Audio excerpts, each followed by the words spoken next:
folks, and welcome to the first episode of the Rochester Indie Music Spotlight. I'm very grateful that Jon Lewis, beloved entertainer and performer, and also known by the children's performer alter ego, Mr. Loops, is taking the time to talk to me today. I would say that he's joining me, but we're in his basement, so it's not quite like that. I'm talking to Jon today because he's releasing a new EP.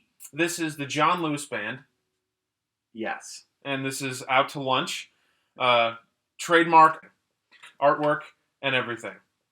So, for this show, we're going to be talking a little bit about Jon's kind of past life, I guess, the early life.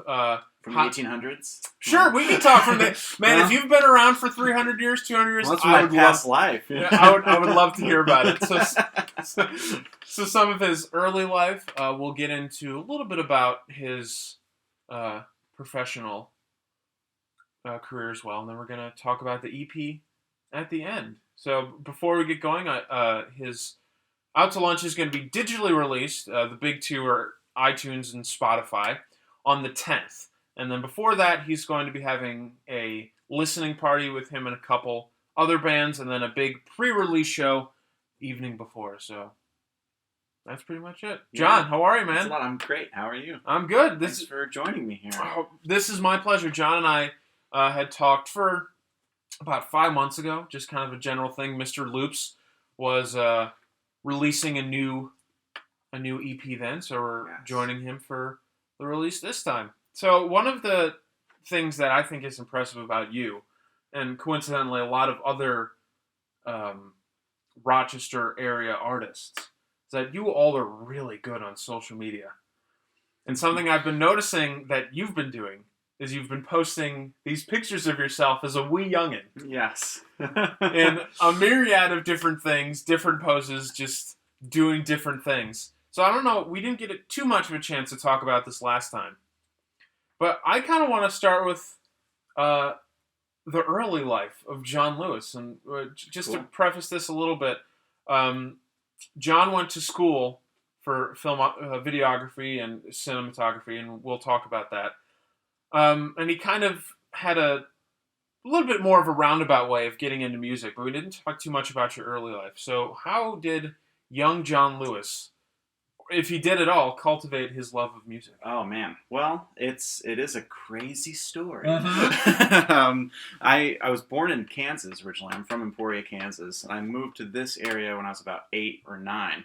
And my passion had always been video work. I have always just been a movie maker, typically, and music came into my life more in like high school and post-high school. That's when I started to teach myself how to play guitar. And I've always been writing songs or writing poetry, but it really didn't click for me as a musician until I was maybe 18 or 19 years old. And then I didn't start performing until I was about 25.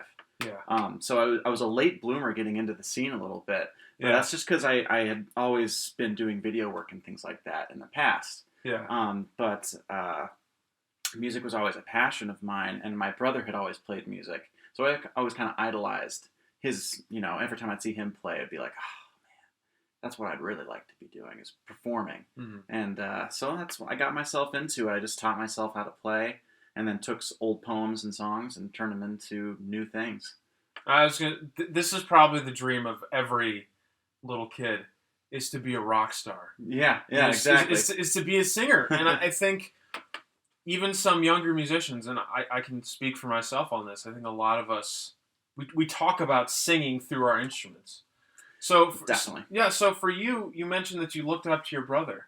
So how did that inform you as a musician you are today, kind of looking back as little Jon? And, saying to yourself, you know what, I really looked up to my brother. Do you hear your brother when you sing? When you sing, you listen back and you're like, oh, my brother did something like that. How did that experience of looking up to your brother inform you when you were developing as a musician, and now that you've kind of come into your own? It was always, and I'm the baby brother of Ah. 4, so Whoa. I'm always been a copycat. I mean, that's Yeah. what baby brothers are, is they look at their older brothers and they try to just emulate them in every way possible. And my brothers are super cool, so my goal was just to try to be like them in a lot of ways, and so I kind of stole music from him in that way, and turned it into my own thing. But it was always inspirational to see how classically good he was. My brother Joe, who played guitar, was just so intelligent and extremely good at his instrument.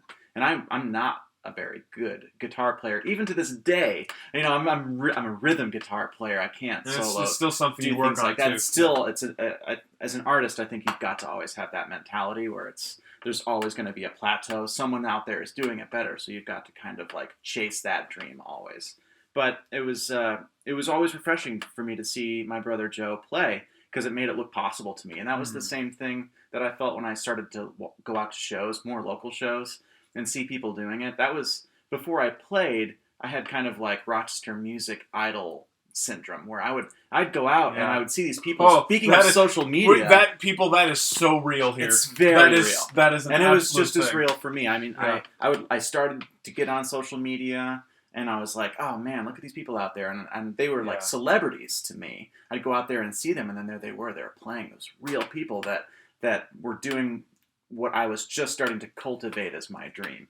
And so that's just as motivating when you see peers out there, whether it's your brother or your family or somebody that you've been like quietly stalking online, just because you're wondering how the heck are they doing this, And that's when you realize it's possible. That's the most important thing that somebody who's doing it can do for somebody who's not doing it, is show them that the only thing you got to do is get out there. It doesn't matter if you're good or bad or whatever. You're going to be bad for a long period of time, and then suddenly you'll be a little bit better. Was this the dream of little John, or when you were younger? Did you listen? Well, who did you listen to, and did you try to emulate them? And then, how much of this is you kind of channeling that younger person that all of us musicians have? You say, like, when you were 12 and you first heard someone really amazing, or those 3 or 4 artists that you always listen to, how much of that for you now is reconciling the younger kid and still trying to reach the plateaus you set? And how much of this is you saying to yourself as an adult, you know what, man, I know that I'm gonna have to work, and I know I'm gonna have to be good. How do you find a balance between those two? I try to shut up the adult voice as much as possible. The adult voice is a downer. It's a continual bummer. And everybody's got that, and you've got to have that as a motivator. But my whole life is cultivated around maintaining the child. That's where all my music came from. That's why my tangent into children's music came so naturally to me, and that's why I've been able to make a go out of it as a career, is because everything that I do is in a way to eliminate the walls that adulthood tends to build up around that person that everybody was at one point. Yeah. And I want to do that because it's where I feel the best, and also because I think some people out there really desperately don't believe that's possible, and I want them desperately to believe that it's possible. One of the things we talked about that just reminded me so much of this is in our first interview, you're talking about adjusting this filter and understanding that, when I wrote a song about spaghetti, I thought it was the coolest thing ever. And then when I listened to it, I'm like, this is not cool. But then you've had to... Then it came, and then there was a reason for it all of a sudden. Right, but then you had to look at that and like, you know what? There are some cool parts about this. Like, are these lyrics silly? Absolutely. Yeah. But the music is still good. So is this the goal of Jon Lewis? We know about Mr. Loops, and so we'll talk more about the Jon Lewis band. But is this the goal of Jon Lewis as a musician, to bring your inner child out and keep him there and do the same for the audience? Totally. Absolutely. In a huge way, that is what it is. There's a vague line between who Mr. Loops is and who Jon Lewis is as a musician, because they both have the same goals. They're just different audiences. Mm-hmm. So although I have sort of different intentions for the music, where with children's music, my goal is to be, educational at the same time as help like childhood development, whereas my singer-songwriter, my Jon Lewis band, persona is more of like uh, a true way to communicate emotions and things that I've gone through. But that's in the end, that's to get through to both audiences in the same way. Yeah. You know, it's just to teach people that it's okay to feel vulnerable and to feel happy and sad and all that kind of stuff. But it's a fine line. Before I was Mr. Loops, I was writing songs about like chocolate milk, and what it was like to feel like a kid. And when I look back, I'm like, man, those are just Mr. Loop songs before I realized they were Mr. Loop songs. As a songwriter, you can't like put yourself into a hole, or you can't have tunnel vision. You can't think. All of my songs are for this purpose. For me personally, I'm going to write songs that are going to be for so many different reasons. Maybe it's going to be for a kid's song. Maybe it's just for a sketch comedy or for a video. Maybe it's for my band, or maybe it's for my acoustic folk singer-songwriter stuff. Or maybe it's none of those. Maybe I'm writing a song that I'm going to give to someone else and have them do the rest with it. You know, there's a lot of different reasons to write music. And that's what I've learned over the last couple of years, is that I can't have like a specific intention. I got to just write. Whatever comes out will find its place in the end, but that you can't put up walls or try to block any of those ideas from coming out just because you think, oh, this won't go anywhere. This doesn't have a reason. I try to eliminate that adult voice as much as possible and just produce and see what comes out and take each idea as far as I can. Take my hand and feel the lines that reconnect us. Match them up with my knuckles. Kiss each one. Now, moving on to the Jon Lewis Band, something that this is an interesting process, because for me as a writer, and I think maybe for other writers, I'm just going to speak more to jazz writers. If someone asks you to do something, you're writing for a big band, or you're writing for a small group, or you're writing for a singer. And that is the purpose-driven approach. That is the exact opposite thing that you're talking about. So for me, it's interesting to hear you discuss, I just have to make stuff and then sort through it later. But how do you find a balance between Mr. Loops, Jon Lewis, the solo guy, and then Jon Lewis, the front man for a band? Because those are three really different things. Definitely, so very different, and that's the strength of them. I think is their differences. That's what kind of makes it easy for me to identify where each one belongs a little bit. Okay. Usually, there's a little bit of a blurred line between like acoustic singer-songwriter stuff and Mr. Loop stuff, because they'll both fall under that same kind of solo performer idea. Where over the last year and a half, the band and I have started to like create a whole different organic experience where I have a wealth of like little riffs, songs, or melodies that I bring to the table. But then we know each other more now. So it's kind of speaking to what you're talking about. There is an element of writing to the strengths of each performer now, where it's like, all right, here's where we can have the guitar just do something awesome. I know Sean can do something so great there. We have the drums, we have this fill, Jake will take care of that. And in a writing process, I'm starting to be able to foresee that more, which is a whole new experience for me. And it's awesome. It's like taking away that whole like, all right, guys, you got to do this, this, and this, and becoming more of a copacetic, cooperative experience. And as a band, for us, that generates a whole different sound. And it's really fun. It's loud, and it's more energy. And I like that a lot. But it's a lot different in a few different ways. We'll talk. So first, if you could discuss how this band was formed, and then how you transitioned. I mean, because it is the Jon Lewis Band. It's not the John, Jake, Dave, band. Yeah. You're Sean. I knew it. I wanted to say Dan, but I knew that was wrong. That is me. I apologize, Sean. So how did you find a transition between, okay, this is the Jon Lewis Band. These other dudes are coming in to play my music. First, what was that like? How you guys formed, and then finding yourself where you are now, where it's much more organic. And even though you're the spark plug, you all figure out how to do everything. It's, out of any band out there that's like the name band, we're the most like all of us are in it together band out there. There still has to be like some sort of a hierarchy, or at least some sort of structure to how things are put together. Otherwise, nothing will ever get done. So our strength is in that way. I don't think a lot of bands are like that, and every entity, every band has to work in a way that specifically suits them. So it may not work for everyone, but for us in particular, it was super organic because my first 2 albums were solo, super solo, taking songs that I had written and just producing them with Dave at the studio. And as we produced... At 1809 Studios. At 1809 Studios. Right. Good shout out there for you, Dave. And he's super duper. And during that process, Dave and I started to co-write a little, and definitely co-produce. At that point in my music career, or in my mind, I was kind of quitting my solo songwriter stuff because my Mr. Loop stuff seemed to be doing well. So in my mind, I was like, it's over for Jon Lewis, singer-songwriter. There's no future in that. But then when I worked with Dave, I realized that letting go of like ownership of some of the things that I had written allowed them to grow in totally new ways. So it became about letting go and letting other people become involved in the things that I had been working at.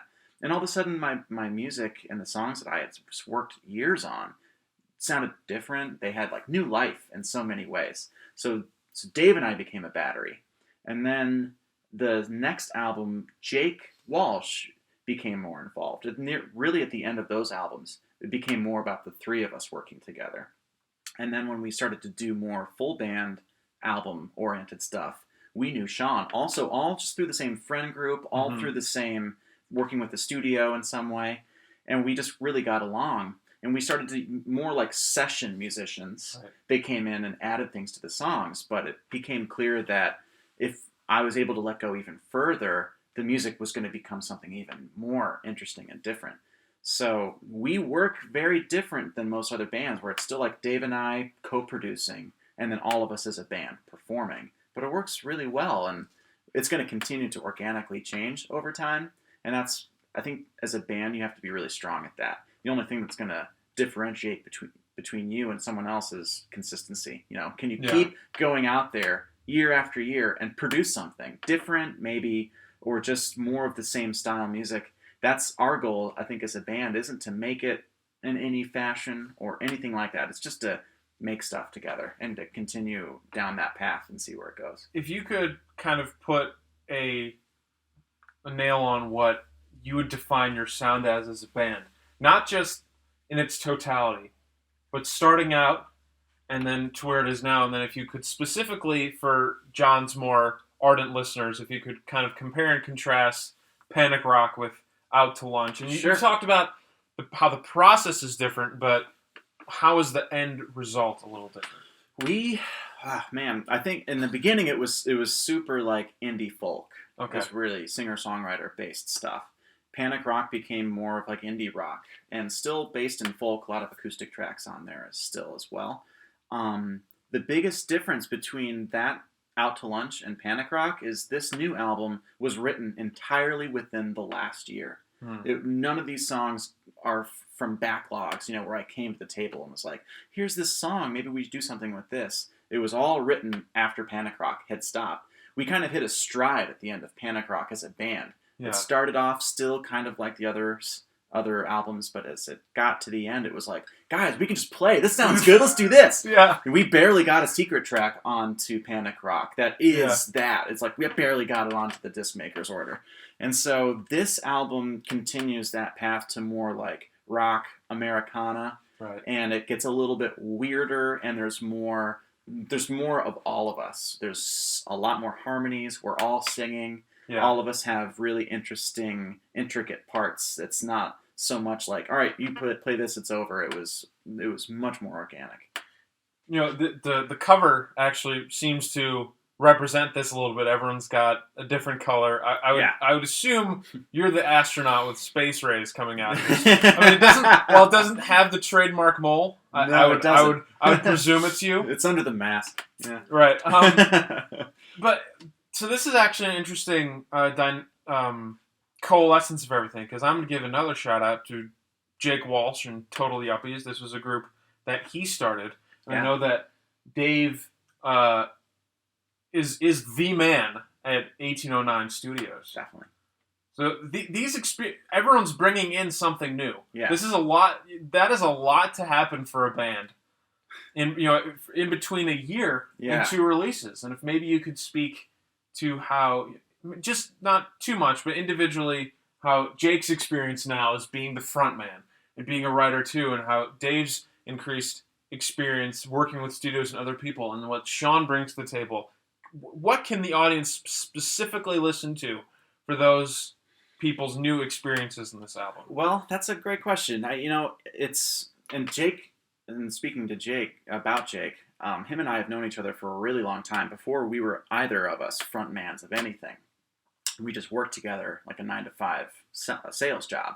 But it was always like our connection of like, someday, man, you and I, we're never going to give up. We're going to leave this place and we're going to dance merrily into the sunset. Right. And after we both left that job, we kind of lost track of each other. We didn't talk for maybe like 8 months to a year. But then it was like, I contacted him and was like, dude, I'm still out here. I'm still doing it. I still love you. We need to continue this together. And so he got on board and started to play around with us and to drum with us. And then when he started his new frontman project with Totally Uppies, it's just another exercise in a different arena. So for him, he got a chance to do what I do, which is take the songs that he wrote, that he loves, and turn them into a full band element. But when he plays with us, he's still part of our thing. They're totally different entities, which is pretty respectful of him and hard to do. It's hard to play those different roles, but he is exceptional at doing that. So, he feels more free now. When you listen to this album, there's a lot of really interesting drum fills, and he's really the heartbeat of the band.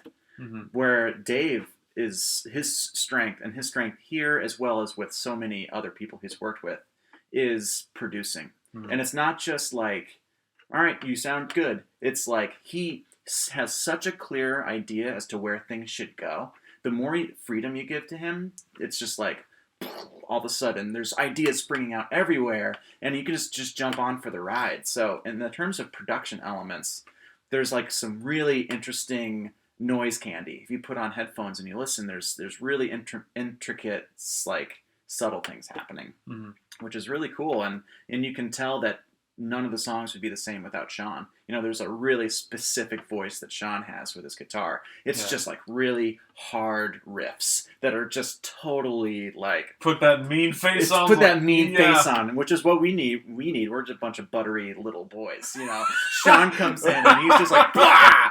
And that balance, that you'll hear that. You'll really hear that balance, and it's really cool. I didn't expect it to ever be as cool as it is, and it really is awesome. Well, John, I think that's about all the time we have today. Thank you for taking the time to talk with me. One more time, the sales pitch. This is the Jon Lewis Band releasing their newest 6-track EP, out to launch. John is doing a myriad of things before the digital release, mainly on iTunes and Spotify, which is coming out the 10th. But before that, he's having a listening party June 3rd with the Jon Lewis Band and a couple other bands. And then he's having a pre-release show on the 9th. So if you want more details, just check the link below. We'll have that all for you.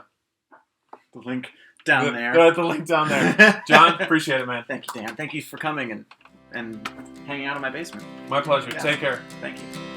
Forever wander our separate ways.